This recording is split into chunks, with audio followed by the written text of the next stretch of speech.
Am I the a-hole for inviting my fiance's sister to our wedding?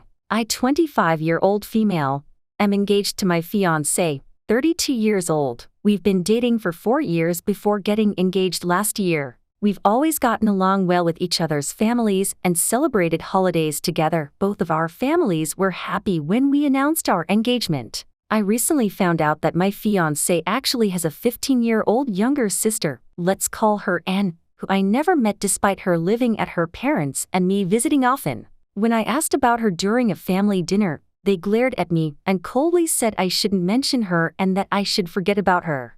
The intense response kind of shocked me, so I dropped the subject, but I tried to talk about it with my fiancé after we got home. He brushed it off and said Anne doesn't want to be part of the family, so she's not allowed to join any family events or gatherings until she decides to talk to them.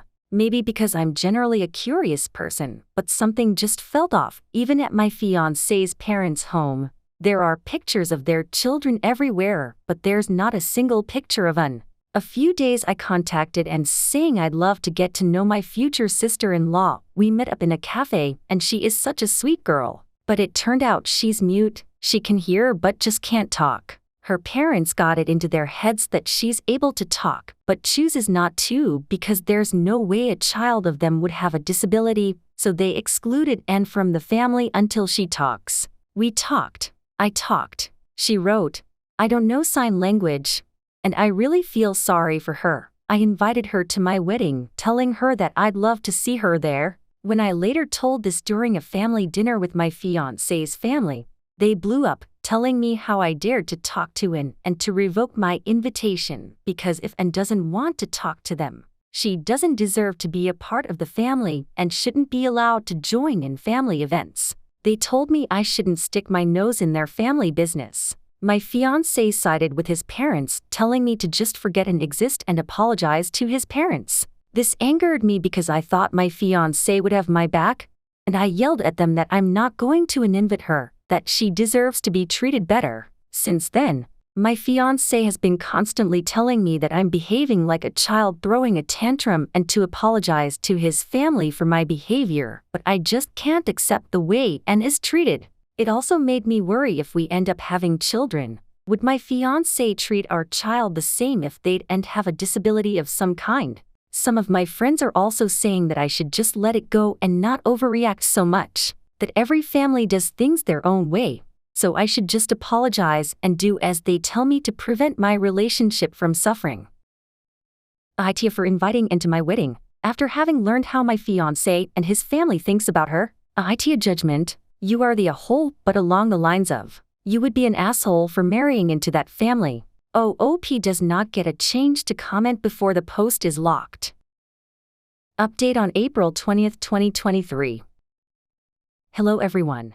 I wanted to reply to everyone in the thread I made, but by the time I woke up, it had already been locked. Because of the word limit, I wasn't able to write more clearly, so I am sorry for that. I am writing this to clarify a few things and give an update about calling child services. I don't live in America or Europe, and where I live child services aren't really great or reliable. I worry that if they get involved, it will end up being worse for Anne. A lot of people made the assumption that Anne is locked up. This is not the case. She can go outside when she wants, has a phone, laptop, and internet access. She even has a part-time job. It is just that her family don't involve her with anything and ignore her presence. Anne said to me that she tried to have a connection, but gave up and is now just waiting until she can move out. Whenever I visited their home, it was only for a few hours at a time, and I just never had any reason to go upstairs, until the bathroom at the ground floor was broken and I had to use the upstairs one. After I learned about her, I contacted her through social media for information on her being mute. She said to me it is a birth defect that caused her to be physically unable to make sounds. Apparently this is what the doctors told her parents when she was young, but they chose not to believe it. Now for update to the situation. Yesterday I tried to have a serious talk with my fiancé, but it resulted in another big fight, and I decided to break off our engagement. After having read all the replies, I finally started noticing the patterns and red flags in his behavior, and I feel stupid for not having seen them earlier. I said to him that if he ever wants to have a chance with me again, he needs to fix his and his family's behavior and start treating and better. I also said to him that if it is such a burden to them to send her to my place instead. I don't know what will come of that, but I put the offer out there. I sent in a message with this as well. I'm now sending text messages to him a lot, so I will try to keep in contact at least. The post marked as ongoing, but I don't know if we will get another update. I hope it gets out and gets help, or I hope this truly is a piece of fiction.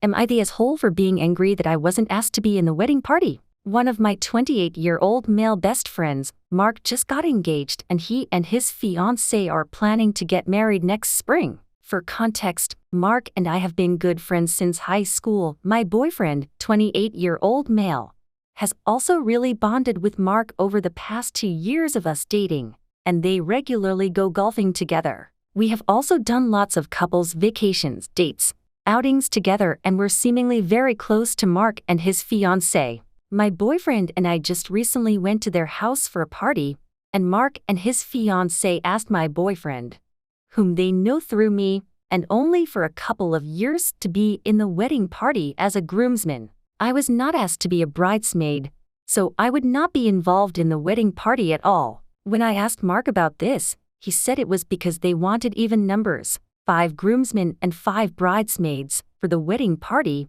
and that his fiancée already had enough bridesmaids. I thought for sure I would be asked to be in their wedding as a bridesmaid, seeing as they were my good friends, and I would have 100% included them in my wedding party if I ever got married. So not only was I not asked to be in their wedding party, but my boyfriend, whom they'd known for all of 2 seconds, was. I felt very hurt that they would ask him to be a part of their big day but not me. I confronted Mark about how hurt, sad, angry I was about this, especially because I don't know if my boyfriend and I will even still be together a year from now. Mark told me that he was sorry that my feelings were hurt, but he and his fiancée don't want to apologize for doing what they want with their wedding. Mark told me that this situation has impacted our friendship, especially since he doesn't think they have anything to apologize for. My boyfriend declined to be a groomsman, and we haven't spoken to Mark since. Am I the asshole? Edit. Just to clarify, I never expected to be asked to be in their wedding. Of course I would love to be in their wedding party because they are my friends. I have been friends with Mark since I was 16 and friends with Elisa, Mark's fiancée, for going on 8 years now, and I would love to celebrate their love and happiness, but I never ever demanded it. If they never would have asked either of us to be in the wedding, I would have been totally fine with that. It's that they asked everyone else in our friend group to be in it, including my boyfriend. Everyone except me. When Elisa talked to me about it, she said the only reason she didn't ask me to be in the wedding was because of the matching wedding party numbers, which was disappointing and hurt. I totally understand that it is their wedding and they should do what they like, but I also hope they wouldn't exclude me like that because of wedding party numbers. I know everyone says to not make it about me, but what do you do in that situation? Not say anything at all. I just felt a little blindsided. Maybe Mark and I weren't as close as we thought. Perhaps it's all for the best. Note: people are taking the boyfriend bit way out of context. My boyfriend and I have been off on because of long-distance issues, but we love each other deeply. He is currently living back home, but that might change in the near future. He might have to move across the county for work, and I'm not sure if I'm ready to uproot my life and move with him yet. That's why I'm not sure where we will be in a year from now. It's all up in the air currently. April 19, 2023. Update: I called Mark, and we had a good chat. Unfortunately, in the end, we couldn't really come to a real consensus. I apologized and admitted that I didn't go about the situation correctly. I let my emotions get the best of me, and I acted hurt and immature rather than level-headed. However, I still don't regret bringing it up to him. Also, he asked me what was wrong to start that initial conversation because he knew I was a little off after the party. I didn't just go to his house and throw a tantrum. I understand it's their wedding and they can do what they want, but I also have the right to feel how I feel about it. So many comments suggest that I should have sucked it up and went to the wedding as a guest with a smile, but our friendship would have been impacted either way. Our main friend group is comprised of 5 girls, including me and Elisa, and 5 guys, including Mark. She took the 3 other girls in the group as well as her sister and Sil for bridesmaids. He took the 4 boys and included my boyfriend as well for matching numbers. If they hadn't asked my BF, I probably would have been able to suck it up and watch all my friends participate in their big day. Would I have been hurt? Yeah. Would our friendship be impacted? Probably. But I at least would have had my boyfriend there with me. But no, I was the one left out. It seems it truly was a numbers thing, but I just can't get that to sit right, and I've tried. You cannot tell me that isn't hurtful. So yes, I am an asshole. But at least I am sticking up for myself and not allowing people who I have been friends with for years to do hurtful things just because it's our wedding and we have to have even numbers. Friendships should matter more than that, in my opinion. Thank you all for your input, no matter what it was. I truly appreciate the third-party perspectives. April 3, 2023. Am I the asshole for screwing my fence panels in so they can't be lifted? I have lived in my house for almost 3 years. I live on a corner house next to the road, a back road.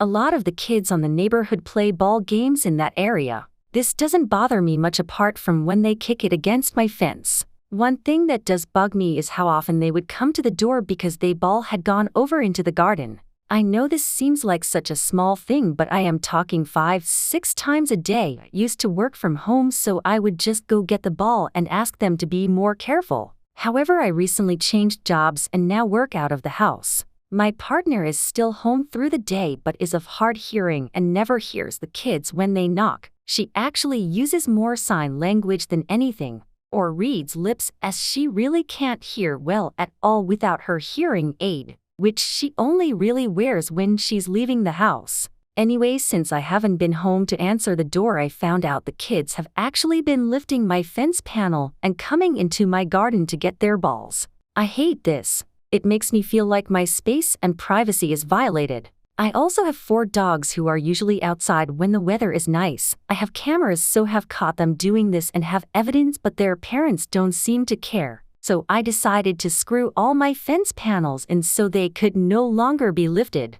Now every night I go home, I'm greeting with a bunch of angry kids telling me their ball is in my garden and they can't get it. I just ignore them and throw the ball over without speaking to them. Yesterday when I got home, one of the kids' mothers was at my front door. When I got out of my car, she instantly started yelling and calling me a thief for not getting her son's ball. I told her I was at work and she started yelling about how my partner could have sorted it. I told her I'd go get the ball, so calm down, and she said I needed to fix my fence as it was broken and the kids couldn't get them on their own anymore. I told her it wasn't broken and I had done that so they couldn't get in. This made her very angry and she started yelling. I told her I couldn't have them letting my dogs out and also mentioned how they almost broke my fence once, and she threatened to call the police for theft the next time I don't get the ball immediately. So am I the asshole for stopping them from getting into my garden? And could they actually call the police when I'm not even home to get the ball? Judgment, not the asshole.